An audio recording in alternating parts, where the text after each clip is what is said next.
Olá, a indústria está on e eu, Sandra Persen, também estou on conversando com vocês. Hoje, num dia super especial, nesta quinta-feira, Indústria está on especial, análise tributária. Hoje, 25 de maio, Dia Nacional da Indústria e também Dia Nacional Livre de Impostos, ou seja, muitos assuntos para a gente conversar, mas nós vamos conversar especificamente sobre benefícios fiscais. Afinal, benefício fiscal, lucro ou competitividade?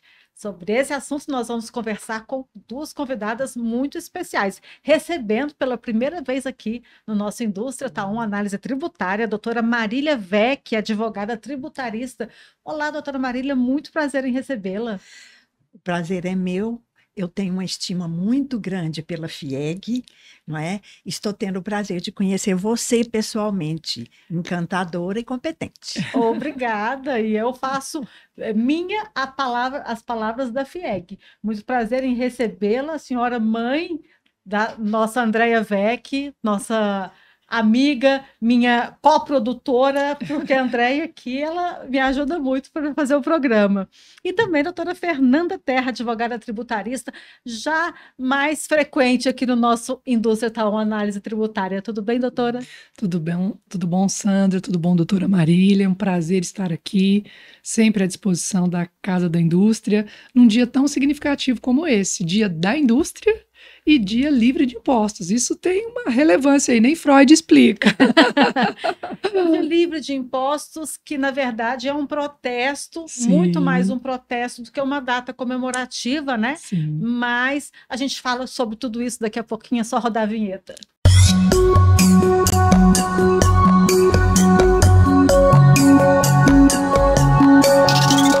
A Indústria está on, especial análise tributária, que vai ao ar as últimas quintas-feiras do mês. Esse mês, essa quinta-feira, nós estamos num assunto muito especial. Vamos falar de Dia Livre Sem Impostos, vamos falar do Dia Nacional da Indústria, comemorado hoje, 25 de maio, e falar também sobre benefícios fiscais. Afinal de contas, lucro ou competitividade? Por que eu estou levantando essa discussão? É que nós vamos saber das nossas convidadas aqui hoje, doutora Marília Vecchi, advogada tributarista, e doutora Fernanda Terra, advogada tributarista. Afinal de contas, benefícios fiscais, lucro ou competitividade? E por que nós estamos discutindo isso? Doutora Marília, eu começo, a senhora. Começa. Bom, recentemente o STJ teve um julgamento, o tema 1182, que traz de volta uma discussão que nós achávamos que estava encerrada desde 2017. Se não encerrada, pelo menos pacificada, que trata da possibilidade da União tributar o benefício que o Estado dá. Né? Então, esse tema foi tratado no STJ recentemente, bagunçou o cenário, o acórdão ainda não foi publicado, Sandra. Hoje é tributado. Tem uma diferença. Eu vou tentar explicar tecnicamente depois, mas o que eu acho interessante é assim, para Goiás, a importância dos benefícios fiscais. Então, antes da gente entrar no tema 1182, se você me permite, Claro, a o doutora programa é Marília, seu. a doutora Marília, que é uma que conhece, além de tributos, conhece também a história de Goiás, podia pincelar para nós, doutora Marília, essa questão Sim, dos posso benefícios. sim. Os benefícios fiscais têm uma razão de ser. Eles não são uma graciosidade simplesmente porque o governo e os deputados concedem leis porque são amigos dos industriais. Nada disso, não é pessoal. Muito simples. Goiás sempre foi um hub de distribuição de mercadorias que vêm de outros estados para irrigar Norte, Nordeste e Espírito Santo. E Goiás também sempre produziu e ainda produz muito mais do que consome. E se produz mais do que consome, tem que levar para o destino, o consumidor no destino. Só nesse ponto já há um acréscimo de frete muito grande, não é? Por exemplo, a soja, quando vai exportada ou vai para outro estado, é calculado o preço da saca de soja, é remunerado o produtor pelo preço da saca de soja menos o contrafrete. não é? Então, se Goiás, não digo na soja, porque ela é um produto que Goiás quase que é sozinho no Brasil, né? Goiás, Mato Grosso do Sul e Paraná. Mas naqueles produtos que Goiás exporta para outros estados brasileiros, se não tiver um decréscimo no imposto a pagar aqui, para que o preço fique igual ao do destino, ao do produtor do destino, nosso produto não vai conseguir mercado. Não tem competitividade. A razão do benefício fiscal é esta. E porque também as indústrias preferiram sempre, historicamente, se situar ao longo dos portos ou em São Paulo. Não é? Porque São Paulo foi muito beneficiado no final da década do século XIX e no começo do século XX, principalmente, irrigado com dinheiro do Tesouro Nacional. Só um exemplo pequeno. Quando vieram as montadoras de veículo, o Tesouro ajudou. Né, o Tesouro, e elas se situaram em São Paulo. Assim como quando o café, que eu não sei se vocês sabiam, o café não é da indústria, do Ministério da Agricultura, ele era do Ministério da Indústria, porque os barões do café queriam ser industriais. Então, quando o café perdeu valor, o Tesouro Nacional e os grandes barões do café eram paulistas, né, ali da Avenida Paulista, né, quando perdeu valor no mercado internacional e houve uma queda, o governo federal comprou o café e jogou no mar, ou queimou, quer dizer, subsidiando a indústria paulista. Então, Goiás teve um link de criatividade e, em 84, o então governador Iris Rezende criou o Fomentar. Criou de uma forma incipiente, analisando o mercado, concedendo para uns poucos, testando, não é? Deu muito certo. Muito certo. Muitas indústrias vieram. Certa vez eu fui dar aula numa indústria de Anápolis, aula de direito tributário, de direito contábil, né? Direito tributário e ele disse, se acabar com o Fomentar, isso deve ter sido mais ou menos em 94. Se acabar com o Fomentar, nós vamos embora, porque nós viemos por causa do Fomentar. Né? Teve uma briga, o sindicato do fisco estava querendo acabar com o Fomentar e eu ouvi esse depoimento, para mim foi emocionante, não é? E tem muitas indústrias, você que vive aqui na Casa da Indústria, pode fazer essa pesquisa. Qual indústria nacional que veio por causa do Fomentar e depois por causa do Produzir? Não é? Esse assunto já foi discutido aqui várias vezes e a gente fala justamente isso, porque os incentivos fiscais, eles atraem indústrias que não são originais, né, nativas do Estado. Não tem aquela vocação industrial do Estado. E em Goiás, muitas dessas indústrias hoje estão localizadas aqui. Indústria farmacêutica, indústria automotiva. Nós temos polos muito consagrados industriais aqui, graças aos benefícios fiscais, aos incentivos fiscais. E aí? Como é que a gente pode lidar com essa situação? Qual o impacto que essa tributação em cima dos incentivos fiscais pode ameaçar esse processo de industrialização, esse fortalecimento, né, da industrialização no estado de Goiás? Então, o tema que nós vamos tratar hoje, essa decisão do STJ, é o quê? A União querendo pegar um pedaço, tributar com imposto de renda e contribuição social o benefício que o estado de Goiás dá. É como se a mãe desse a mesada e o pai pedisse um pedaço de volta, né? É isso. O que acontece, na verdade, é isso. Não pode dar ideia. Porque... Não, por favor. Deixa os meninos com o dinheirinho deles. Enfim. Então, assim, o Estado vem, dá o benefício fiscal para a empresa, dá eu vou chamar de redução no seu ICMS de várias maneiras. Crédito presumido, crédito otorgado, isenção, redução de base de cálculo, de várias maneiras. E a União pode considerar isso como parte do lucro e quer tributar imposto de renda e contribuição social. A legislação do imposto de renda traz o seguinte: se esse benefício for subvenção para investimento, porque eu tenho dois tipos de subvenção, para custeio e investimento. Se for para investimento, eu não tributo o imposto de renda. Se for para custeio, eu tributo o imposto de renda. E isso vem de anos. Nós temos um parecer da Receita Federal de 1978 que fazia com que as empresas fossem autuadas. O STJ, em determinado momento, disse o seguinte: crédito presumido de ICMS não interessa se é subvenção para investimento para custeio. Não vai tributar. Por quê? Porque existe imunidade recíproca, a União não pode tributar o que o Estado deu. Você não vai pegar o do menino que o pai deu, a mãe não pode pegar e vice-versa. Ótimo. Depois veio a Lei Complementar 160, em 2017, dizendo, olha, todos os benefícios fiscais de ICMS são subvenção para investimento, desde que eles cumpram lá uma regra contábil e vá para uma conta chamada reserva de lucro. Melhorou. A Receita Federal parou de autuar as empresas. Porque aqui em Goiás as empresas eram autuadas no Fomentar, no Produzir. Fomentar, por exemplo, tem decisões favoráveis, mas por formais. Produzir, nós já conseguimos comprovar que ele é subvenção para investimento. Enfim, a Receita Federal autuava porque o que o industrial não quer é ser autuado. Claro, né? Uhum. Então a Receita Federal, desde 2017, juntando essa adesão do STJ e a lei complementar, parou de autuar. Agora, 2023, o STJ volta a julgar o tema e diz o seguinte: se não for o tal do crédito presumido, todos os outros benefícios, que sejam crédito outorgado, isenção, redução de base de cálculo, você vai ter que, a Receita Federal vai poder olhar a sua empresa, se você está fazendo a regra contábil corretamente, vai poder autuar. E mudou alguma coisa para mudar essa decisão?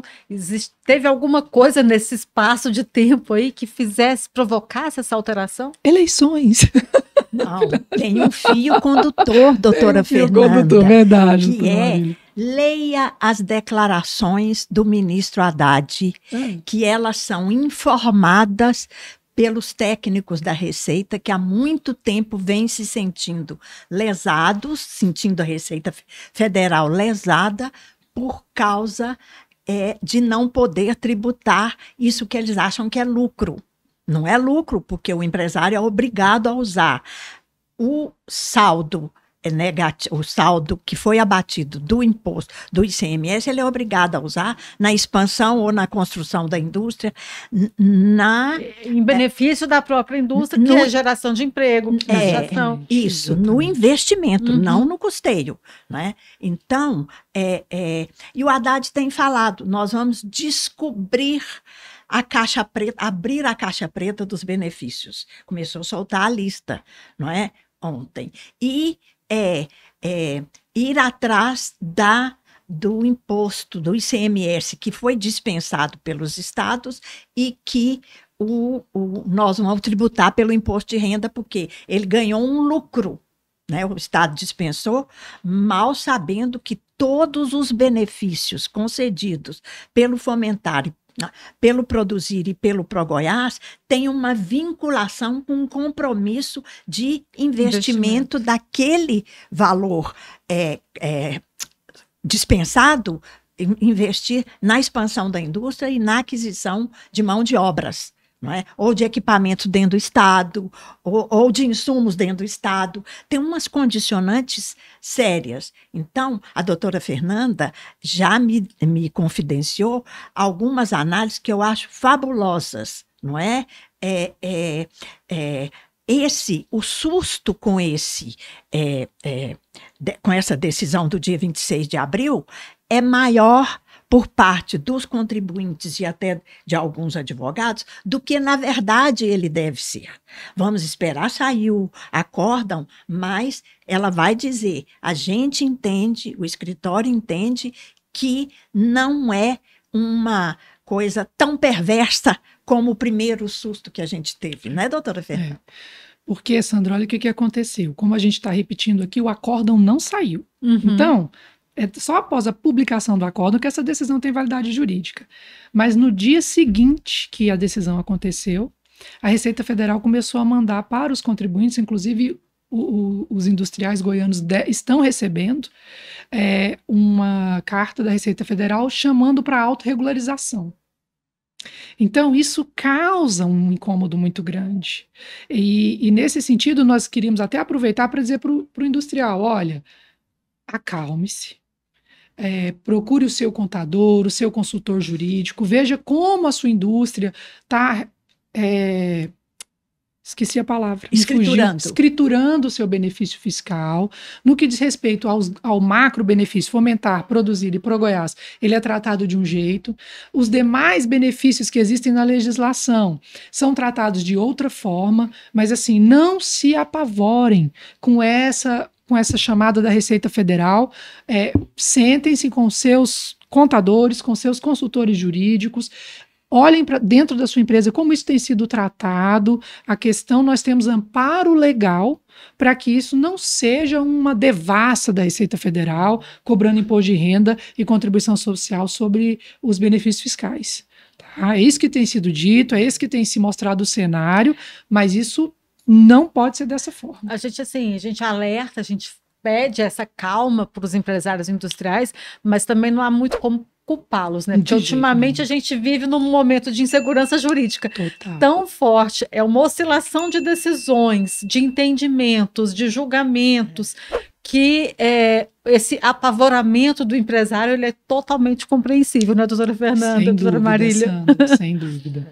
Mas a gente está aqui para tentar acalmar também, para dizer assim, o ideal para o empresário é que ele não seja autuado. Né? Um passivo, por exemplo, um processo administrativo no CAT, ele pode durar de 2 a 5 anos. No CARF, ele pode durar 1 década. Depois, se você judicializa esse processo, ele pode durar mais 1 década. A média de uma execução fiscal são 9 anos. Então, eu estou falando aí de uma autuação que pode durar 20 anos. E apesar de achar que nós estamos ganhando tempo, não estamos. O empresário não gosta de ter passivo. Ele não quer ter esse problema, né? Ao contrário do senso comum, o empresário brasileiro paga imposto, paga tributo direitinho. Até mesmo porque a nossa Receita Federal é muito bem equipada. Então, o ideal seria não ser autuado. Mas o que nós estamos dizendo agora é, caso você sofra uma fiscalização e caso você seja autuado por questões de tributos federais no seu tributo estadual, no seu benefício fiscal, tem solução, tem caminho, tem defesa. Agora, nós estamos no dia 25 de maio, né? O dia que a gente comemora o Dia Nacional da Indústria, uma data que ela é comemorada em vários países, em diferentes datas, né? E eu queria saber, aqui, hoje, nesse 25 de maio de 2023, como é que anda a vida do empresário industrial? Reforma tributária, arcabouço fiscal, mudança de governo. Qual que é a análise que a gente pode fazer desse 25 de maio, especificamente já de uma análise tributária do empresário industrial? A palavra mais adequada para te descrever aquela insegurança jurídica que você disse agora mesmo é caos. Né? Uma palavrinha leve, né? O empresário está Eu aqui pedindo calma, a doutora Marília fala caos. O empresário está bombardeado por uma série de questões que estão sendo levantadas novas ou resgatadas, mas tem uma coisa, o empresário goiano e o brasileiro está muito bem representado pela FIEG e pela CNI. Nesse processo que a doutora Fernanda está discutindo, a CNI é parceira.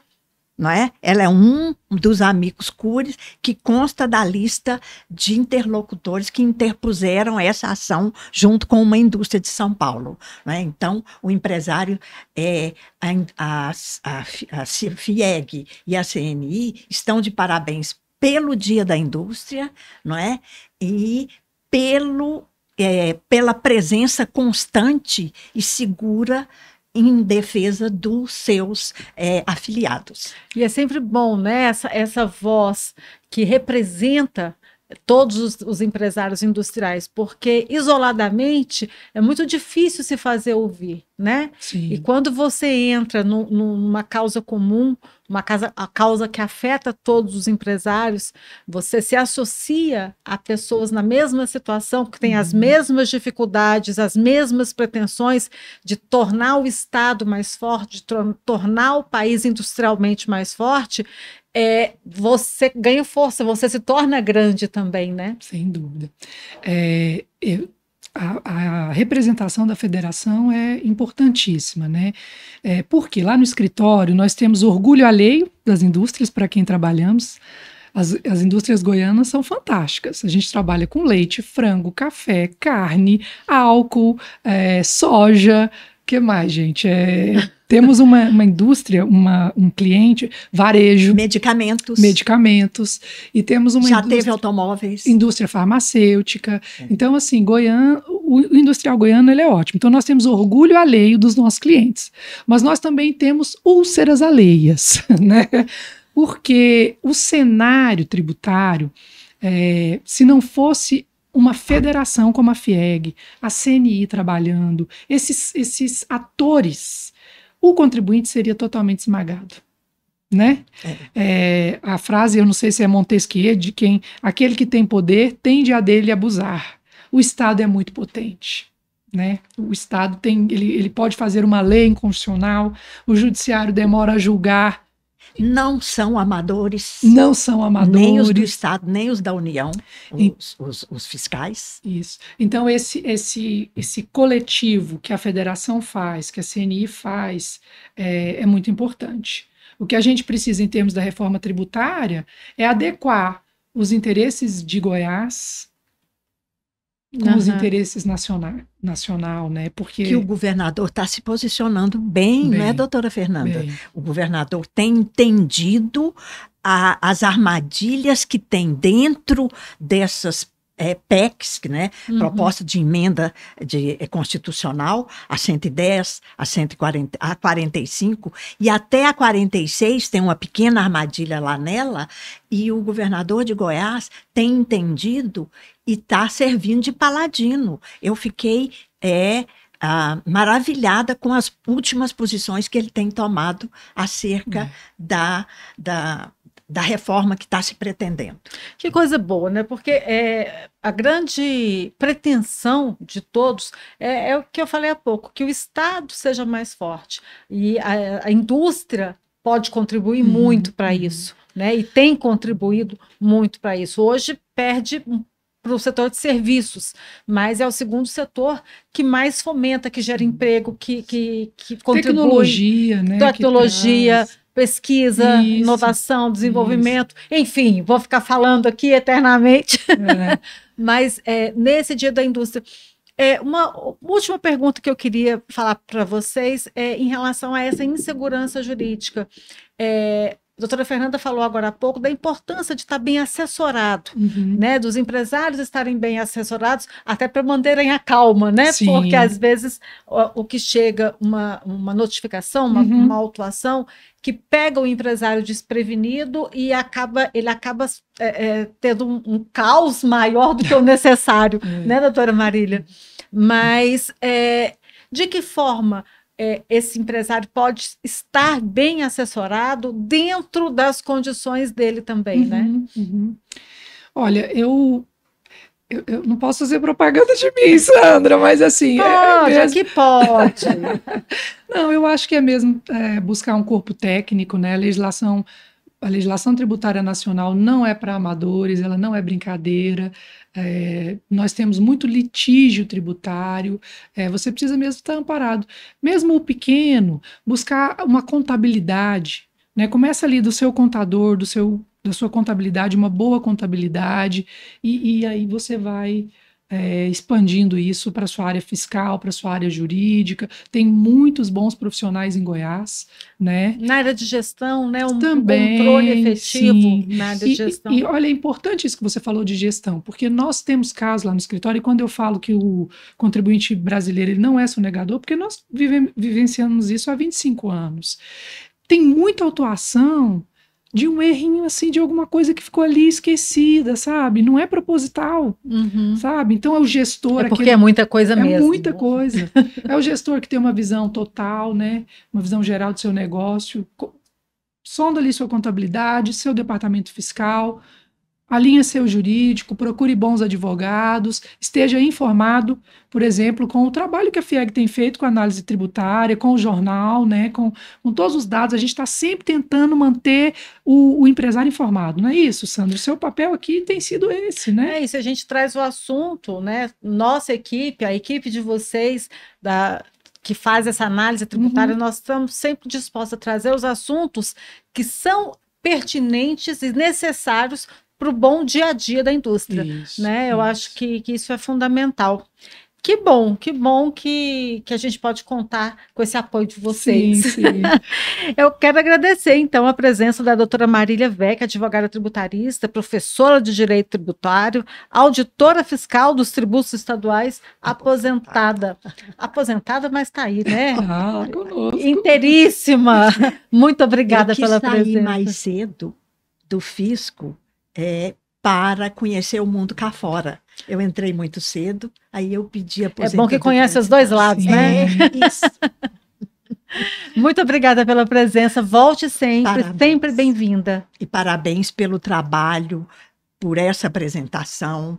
E desejo que a FIEG continue tendo esse espaço que ela ocupa grande no cenário empresarial e nacional. Muito obrigada. E obrigada também, doutora Fernanda Terra, advogada tributarista, sócia da Terra e Weck Advogados, com atuação exclusiva em direito tributário desde 1996. Obrigada, nem parece, né? Sandro, eu que agradeço o convite, estamos à disposição, é só chamar, só convocar, mandar o tema, a gente vem. É um prazer estar aqui com você, a forma como você conduz o programa eu acho uma delícia. Eu sei que tributo não é assim dos assuntos mais palatáveis, mas a gente ficaria aqui conversando a tarde toda. Mas o tributo não é palatável, mas ele faz parte até do que a gente digere. Exatamente.